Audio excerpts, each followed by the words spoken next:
అందరికి నమస్కారం. ఈ రోజున 5 డిఫరెంట్ రిప్రజెంటేషన్స్ ని ఇవాళ ఆంధ్ర రాష్ట్ర మహిళా కమిషన్ కి సబ్మిట్ చేయడం జరిగింది. వైఎస్ఆర్ కాంగ్రెస్ పార్టీ తరఫున అఫీషియల్ గా అపాయింట్మెంట్ తీసుకుని ఇలా మేము వస్తున్నామని చెప్పి కన్ఫర్మేషన్ తీసుకున్న తర్వాత కూడా మేము ఇక్కడికి వచ్చినాము. గౌరవనీయులైన శైలజ గారు అందుబాటులో లేరు. ఆ కారణంగా వారి సెక్రటరీ అయినటువంటి అనురాధ గారికి 5 రిప్రజెంటేషన్స్ ఇవ్వడం జరిగింది. ఈరోజు ఎలా ఉందంటే ఎన్నికల ముందు యువగళం అన్నారు మన నారా లోకేష్ గారు, ఇప్పుడు మాత్రం మౌనగళం పాటిస్తున్నారు. ఆ రోజున ఆడబిడ్డలకి అండగా ఈ అన్న ఉంటాడు అంటూ మాట్లాడారు. మరి ఈ రోజున అదే అన్న ఎక్కడికి వెళ్ళిపోయారు? క్రికెట్ స్టేడియంలో చప్పట్లు కొడుతూ తిరుగుతున్నారా? మేము అధికారంలో ఉన్నప్పుడు ప్రతిరోజు ప్రెస్ మీట్లు పెట్టిన మీరు ఈరోజు సెల్ఫీ మీట్లు తప్ప ఏం పెట్టట్లేదు. లోకేష్ గారు మీరు చేతిలో పట్టుకుని చూపిస్తారు కదా రెడ్ బుక్, అందులో కేవలం వైఎస్ఆర్ కాంగ్రెస్ పార్టీ నాయకుల పేర్లే ఉంటాయా, లేకపోతే రాష్ట్రంలో మహిళలపై అత్యాచారాలు చేసిన, మహిళల్ని అసభ్యంగా మాట్లాడిన వాళ్ళ పేర్లతో రాస్తూ ఉంటారా? దీంట్లో మీరు చెప్పారు కదా ఈ రెడ్ బుక్ లో ఉన్న వాళ్ళందరికీ మామూలుగా ఉండదు అని చెప్పి, అందులో మీరు యాడ్ చేయాల్సిన పేర్లు ఇవి లోకేష్ గారు, ఇది మీరు యాడ్ చేయాల్సిన పేర్లు. ఎవరెవరైతే మహిళల్ని అసభ్యకరంగా మాట్లాడారో, ఎవరెవరైతే అనుచిత వ్యాఖ్యలు చేశారో, ఎవరెవరైతే మీ ఆధ్వర్యంలో, మీ హయాంలో, మీ గైడెన్స్ తో, మీ ఐటీడీపీ ద్వారా ఎవరెవరైతే సోషల్ మీడియాలో ఇష్టం వచ్చినట్టు ఫోటోలు మాఫ్ చేసి పెడుతున్నారో వాళ్ళ పేర్లు ఉండాలి. అందులో మొట్టమొదటిగా ముందు మీ పేరు కూడా రాసుకోండి లోకేష్ గారు.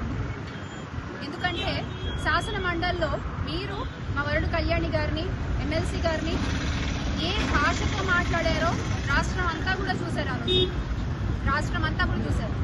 యథా రాజా తదా ప్రజ అని మీరే అలా ఉంటే ఇంకా మీ కింద వాళ్ళు ఇంత దారుణంగా ఉంటారు. తప్పులేదు. ఈ రోజున ఇన్ని అఘాయిత్యాలు జరుగుతున్నాయి కూట పాలనలో మహిళల మీద అంటే ఎలాంటి తప్పులేదు. ఎందుకంటే పాలిచ్చే వాళ్ళే అలా ఉన్నారు. చాలా ఈజీ అండి రెడ్ బుక్ పాలన అంటూ కబుర్లు చెప్పడం, లేకపోతే మేము రాష్ట్రాన్ని కాపాడేస్తామంటూ హామీలు ఇవ్వడం. ఎలా ఉంటాయంటే మీ హామీలు హీరోల్లాగా హామీలు ఇస్తారు, కానీ పాలన చూస్తే జీరోలా ఉంటుంది. ఎన్నికల ముందేమో 5G చూపిస్తారు, రాష్ట్రంలో ఈరోజు కనీసం 2G కూడా లేదు మీ పాలన. అలా ఉంది. ముఖ్యంగా మహిళలకైతే ఒక గంగమ్మ గారి కేసు కావచ్చు, కళావతి గారి కేసు కావచ్చు, ఒక చెట్టు కట్టేసి ఒక మహిళను కొట్టిన కేసు కావచ్చు, ఆడపిల్లలపై జరుగుతున్న అఘాయిత్యాలు కావచ్చు, హోంమంత్రి గారి ఇలాఖాలోనే ఎంతో మంది ఆడపిల్లలపై అత్యాచారాలు జరిగాయి. దానికి ఆవిడ తీసుకున్న యాక్షన్ ఏంటి? మీ దగ్గర సమాధానం ఉందా? దీని మీద సమాధానం ఉండదు. సోషల్ మీడియాలో మహిళలపై జరుగుతున్న ట్రోల్స్ మీద మీ సమాధానం ఏంటి? ఇది మేము వైఎస్ఆర్ కాంగ్రెస్ పార్టీ మహిళల గురించి మాత్రమే అడగట్లేదండి, ఆంధ్ర రాష్ట్రంలో ఉన్న ప్రతి ఒక్క మహిళ గురించి మాట్లాడుతున్నాము. గట్టిగా మాట్లాడితే మహిళలు ఎక్కడున్నా వాళ్ళందరి గౌరవానికి సంబంధించిన ప్రశ్న ఇది. సోషల్ మీడియాలో ఫోటోలు మాఫ్ చేసి మీరు ట్రోల్ చేస్తూ ఉంటారు కదా, దాని మీద మీ సమాధానం ఏంటి? అది మీ హయాంలో జరుగుతుందో అందరికీ తెలుసు. దీనికి మీరు ఏం సమాధానం చెప్తారు? ఇలా వీటి మీద మీకు ఎలాంటి సమాధానాలు ఉండవు. కానీ ఎవరో ఏదో అన్నారట వైఎస్ఆర్ కాంగ్రెస్ పార్టీ తరఫు నుంచి, ఇంకా అసలు ప్రతి ఒక్కళ్ళు వచ్చేసారు మాట్లాడడానికి. అదేమన్నా అంత పెద్ద భూత అంటే నాకు అర్థం కాదు. మీరు మాట్లాడిన భాష కంటే, మీరు వాడిన పదజాలం కంటే కూడా మేకప్ అనేది పెద్ద భూత అండి. అమర్నాథ్ గారు అడిగింది. ఇంకా నిజంగా చెప్పాలంటే ఇండస్ట్రీ నుంచి వచ్చి నేనే మేకప్ వేసుకోను. మీకు ఎందుకండి మేకప్ అంటే? Coming from an industry, being an anchor, being an actress, నేనే ఎప్పుడు మేకప్ వేసుకుని మాట్లాడలేదు పొలిటికల్ గా. మీకెందుకండి మేకప్? ఇప్పుడు నేను కూడా అడుగుతున్నాను.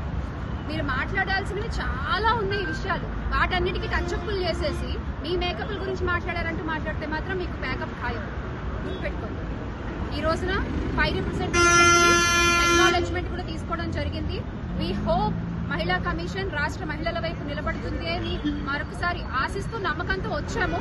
అదే జరుగుతుంది అనుకుంటున్నాము. ఒకటి మాత్రం ఖచ్చితంగా చెప్పగలను, ఆంధ్ర రాష్ట్రంలో మహిళా సంక్షేమం కోసం, మహిళా అభివృద్ధి కోసం, మహిళా సాధికారత కోసం పోరాడింది one and only YS Jaganmohan Reddy గారు మాత్రమే. మళ్ళీ ఖచ్చితంగా జగనన్న ప్రభుత్వంలో మాత్రమే మహిళలు సంతోషంగా ఉంటారు.